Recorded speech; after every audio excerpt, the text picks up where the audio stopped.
Go. Okay, let's just finish up with this drag. Okay, so you should have figured this out. The terminal velocity for this is a hailstone. It's a big hunk of ice, right? So it's square root of 2 mg over c rho a. So you can see that it depends on mass, right? The terminal velocity depends on mass. Well, square root of mass. So if these hailstones get larger and larger, and so they get more and more massive, the terminal speed is going to get larger and larger. So guess what it does to cars? It breaks their windshields. So these, you don't want to go running out in a hailstorm. All right. Let's talk about objects in contact. We already talked about this, just a little bit more. Just a little bit more. All right. So this is a frictionless surface. So you have your hand pushing on A, and you have A pushing on B, and you also have B pushing on A. And it says that the mass of B is greater than the mass of A. In this, the blocks are being accelerated, okay? They're not going at constant speed, they're being accelerated. All right, so figure that out, please. So pause your video. Okay, we're back. This is a totally easy question. I hope you realize that. Remember, for an action-reaction pair, A on B, and then the other member of the action-reaction pair is B on A, right?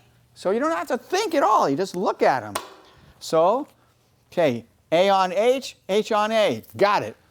A on B, B on A, got it. A on H, A on, nope, that's wrong. B on H, A, that's wrong, right? So it's just 1 and 2.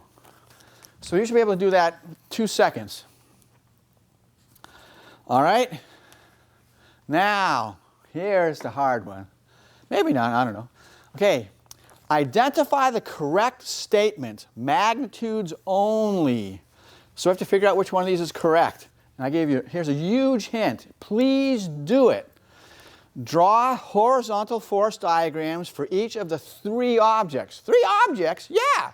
There's the hand, there's block A, and there's block B. So draw horizontal, we don't care about the normal and the weight. Draw horizontal force diagrams for each of the 3 objects and compare the forces. And you don't have to do a bit of algebra, okay? You have to use this, Newton's third law. All right, so pause your video and figure it out. Okay, so we're back. Force diagrams. What's the only horizontal force acting on the hand? A, right? So here's the hand. The only force acting on it, only horizontal force, A on hand. Okay, cool. Let's do B. What's the only horizontal force acting on B? Well, A, right? A is pushing on B. So this is block B. We have FA on B. Okay, we haven't done A yet. Let's do A. What are the horizontal forces acting on A? Well, the hand is pushing it this way. B is pushing it this way. So there's A. So we have the hand on A, and we have B on A. Hand is this way, B is this way. Now, here's the important thing. It's accelerating, right? Everything is accelerating to the right. So what does that say about this force and that force? This has to be larger than that, right? Because it's accelerating, okay? So that means that H on A, which equals, this is magnitudes, H on A, which equals A on H, has to be greater than B on A, which is the same thing as A on B. So it's number 1. So make sure you understand that one. That's a good one. All right. Let's do some problems. This will be fun. A 10.2 kilogram block held in place by massless rope, right? Passing over 2 massless frictionless pulleys. We talked about that before. We want to find the tensions, T1 to T5, and the magnitude of the force F. Oh boy, how are we going to do that? So this is one of these things, how do you eat an elephant piece by piece? Okay, question number 1. How are F and T5 related?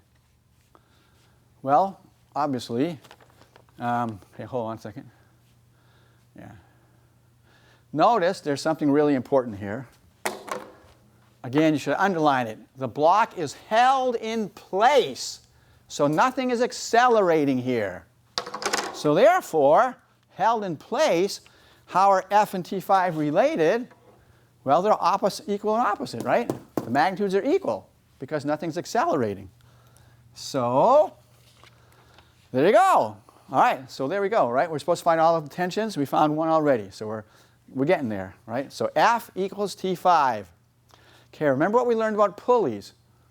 We learned that the magnitudes of the tensions are the same if you have massless, frictionless pulleys.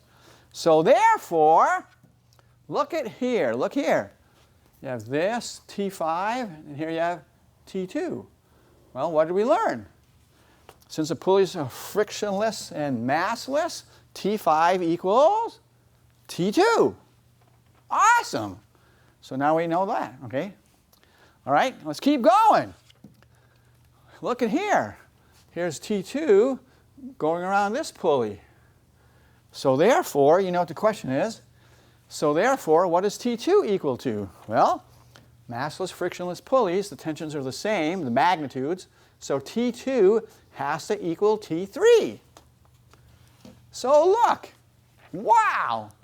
So we got this far without even drawing a force diagram, without even doing any math.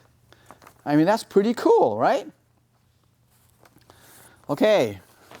Now, how about now what are we going to do though? Now we've got to draw the force diagrams, right? Because now we got to figure out what T1 is and T4. So now you got to draw force diagrams. That's okay, not a big deal. All right, so look at all. You have to have 3 force diagrams.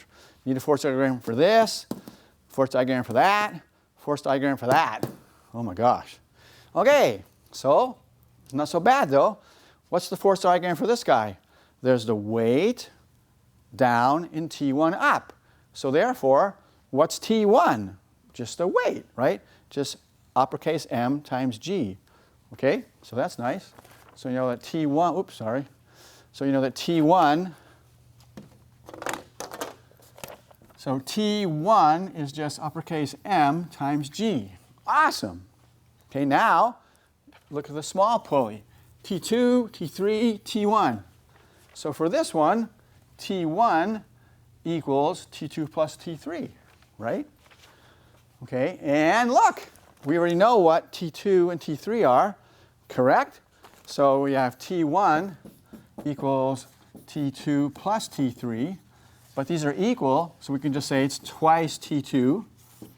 So we're done, right? I mean, you know, so now, so we know T1, and now we actually have a number for T2, right? Because T1 over 2 equals T2, which equals T3. And then we're going to get T4. Okay, so we know what T1 is. We know what T2 is. We know what T3 is. We know what T5 is. So we can just get T4, because T4 equals 2 plus 3 plus 5.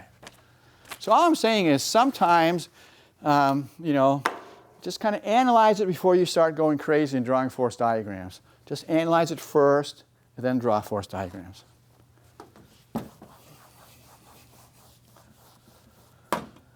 All right. Oh my gosh, here we go. So these are the problems that we did last chapter when we were just drawing the force diagrams. Now we're going to actually solve them. So let's do that. Okay, so you read it while I start drawing things.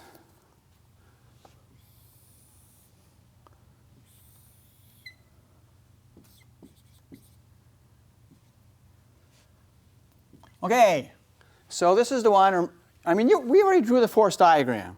So we have the thrust going that way, we have the lift going that way, we have the weight going that way, and we have the resistance, the drag going that way.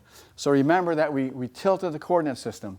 So the tilted coordinate system was like this. So there's the x and there's the y. All right? Okay, so let's do that. So this is the new coordinate, this is the tilted coordinate system. There's the y, and here's the x. Okay, so what's the only vector we have to resolve? It's the weight, right? Now, I did a lousy drawing job. I'm sorry, but that's life. So this is 30. This is also 30. Remember? It's the angle between the weight vector and the new y-axis. So we got to resolve the weight, which you learned how to do a long time ago. Oh, got a crummy picture. So that's the weight along the y-axis, and that's the weight along the x-axis. Okay? So we've got to do it. All right. So Wx. All right. So what's this Wx? It's W sine theta. So it's W sine theta. And so they give you the W, 86,500 newtons. We know angle is 30. So you work that out, and you get 43250 newtons. Okay, what's Wy? So Wy is adjacent, right? And so it's W cos theta. And you just plug it in, and you get 74911 newtons. Okay? Now they tell us that the thrust is 103,000 newtons. Okay. So what do we want to know? We want to, oh yeah, okay. Let's see. Okay. So let's do it. Oh yeah, is this equilibrium or non-equilibrium? Well, what does it say? Again, you got to look at these words. Constant speed, straight line. So this is equilibrium, which is awesome. All right, so here we go. So how do you do equilibrium problems? Right here. Okay, so some of the x's. Sum of the x forces equals T minus R. Don't forget this guy. Minus Wx. All right? And we're supposed to find L and R. Okay, we know T, we know Wx, and this is equal to 0, right? That's equal to 0. So therefore, T equals R plus Wx. So you just add R, which they give you somewhere. Where is it anyway? No, sorry. We're supposed to find R. So R equals T minus Wx. Yeah, that's better, right? Put the R to the other side. R equals T minus Wx. We know T, we know Wx. Just subtract, and you get 59,750 newtons. Now let's do the Y. The sum of the Y forces. What's the sum of the Y forces? L minus Wy. That's it, right? And that equals 0. So that means that L equals Wy. So there it is, right? Okay? So there it is. All right? That's all. Okay? Now that's just a force problem. I mean, usually it's going to be a problem that involves kinematics. So you're going to do this to find the acceleration, and then you have to do kinematics. All right, so just reviewing, force diagram, right? Resolve the vectors that are not along the coordinate axis. So we tilted it, so we don't have to work. We only had to worry about the W. Is this equilibrium or non-equilibrium? It was equilibrium, so we just use this. Then we use our force diagram to figure out the sum of the x forces are and sum of the y forces, and that's it. Okay, let's do a harder one.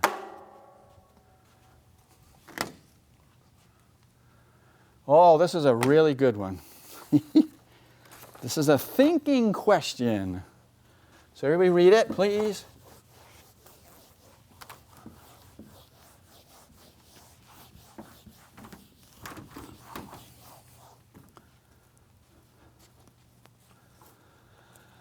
All right. Oh, boy. Again, this is just forces, right? No acceleration or anything. So, force diagram. Okay, so the object. What's the object? This thing. All right, so what are the forces on it? Well, weight, right? So mg mg, and it said, okay, so it's 1,000 kilograms times 9.8 is 9,800. 9,800 newtons. Okay, there's tensions, right? There's tensions. And, all right, so, and they're different angles, look. So here's one, and here's the other. All right, so that's 30, that's 20. Okay, I call this T2, call this T1. All right, great. Now, we're not going to tilt the axes, so we got to resolve these tensions, right? You got to do it. I'm sorry, you got to do it. So, and you can do it however you want to do it. I mean, I'm going to use this angle. I don't know why, I just feel like it.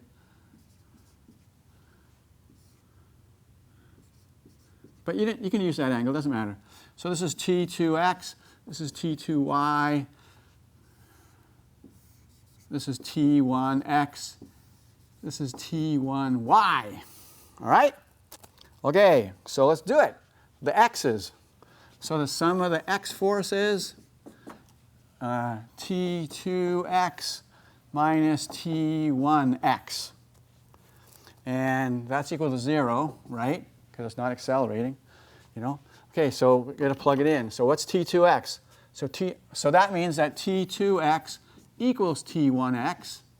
And that means that, so T2x, okay, what is T2x? It's T2 cosine 60. Cosine 60, and it equals T1x, which is T1 cosine 70. All right. Well, that's kind of a bummer, because we have two variables. So if you have two variables, you need two equations. Let's do the y. Let's do the y.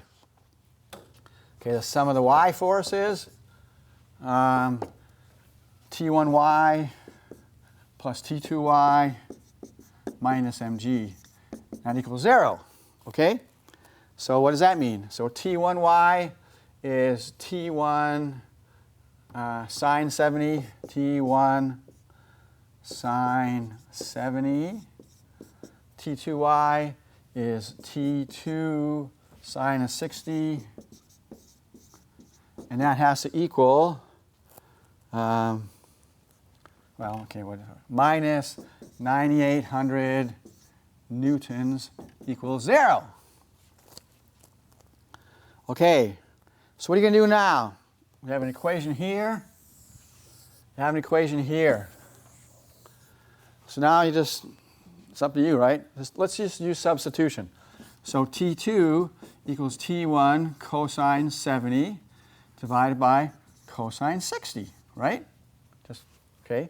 And then you work it out, and that equals 0.684 T1. So then all you're going to do is you're going to take, wherever you see a T2, you're going to put this in. So you're going to put it in here, and then you're just going to solve it, right? You're just going to solve it. So when you solve it, which you can do, when you solve it, you're going to come up with T1 equals 634, or it's a 9. I can't read my writing. I think it's a 9. 6397 newtons. And then T2, so you get T1, so you just plug it in to get T2. You get T2 equals 4375 newtons. All right, so that's what you're going to get. Now, it says that the ropes can only maintain 6,000 newtons. T1 is greater than 6,000 newtons. So rope 1 will break. Now, when rope 1 breaks, what does T2 become? What do you think? Well, now all the beam's weight is on rope 2, right? And what's the weight? The weight is this, 9,800 newtons. So, all right, so rope 1 breaks, then all of the weight is on rope 2. This thing has a weight of 9,800 newtons, so rope 2 is going to break. So both ropes break, okay? Both ropes break. I didn't do all of the algebra here. You should be able to do it. So I would recommend you do it, though. Make sure you can do it. So you know, finish it on your own. All right, one last question, I think. No, two, we'll see. A 75 kilogram skier starts down a 50-meter high, 10-degree slope, frictionless skis. What's her speed at the bottom?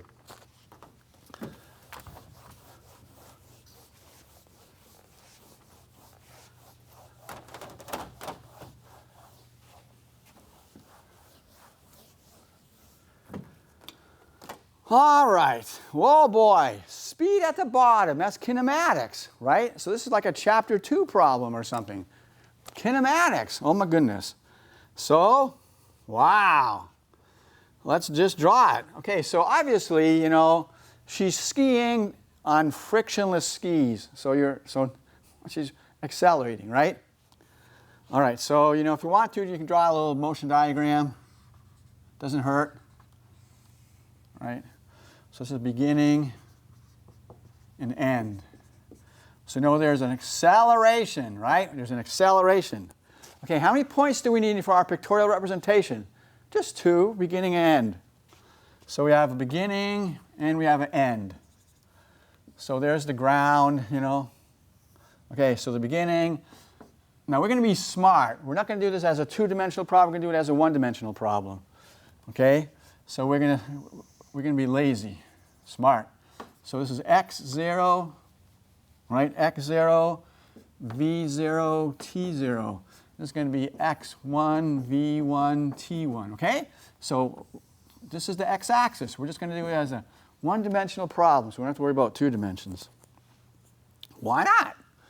So this is 50 meters high. This is 10 degrees. All right. So, and let's see. Yeah. Let's be a little different for once.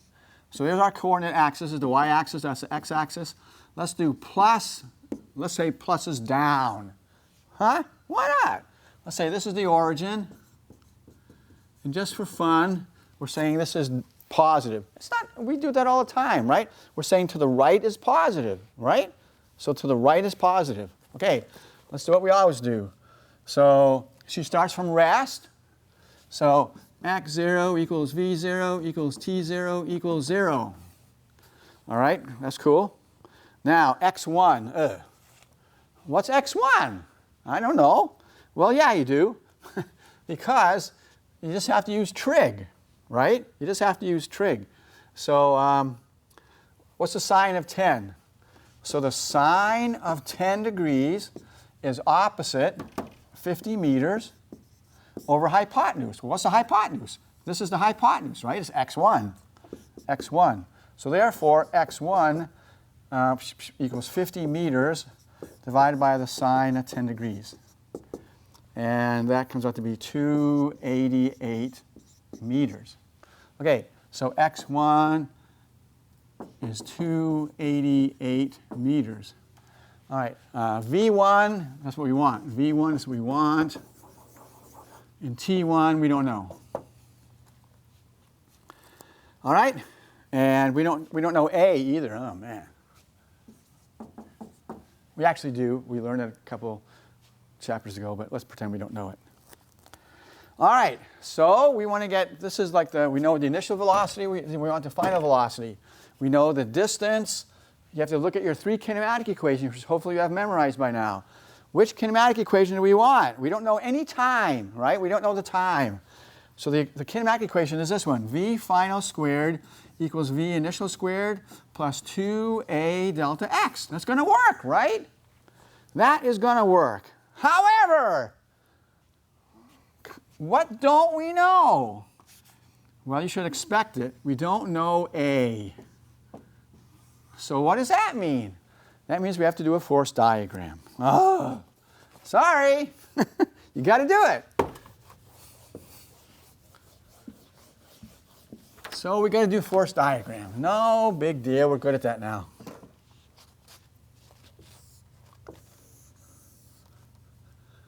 Okay, there's the skier.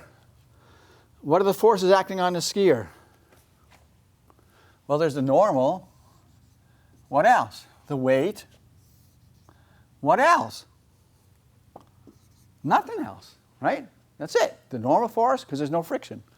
All right, so let's tilt the coordinate system, might as well. So let's use this as a coordinate system. Okay. So then, so this angle equals this angle, all right? So we have to resolve this weight. So this is WY, so Y. This is WX, all right? Okay. Now, we need A, correct? Now, A is along the X, correct? So we don't have to do the Y. Forget about Y. Just do the X, because that's how we're going to get A. This is awesome. So the sum of the X forces. What's the only X force? Just WX. Woohoo! Just WX. What is WX?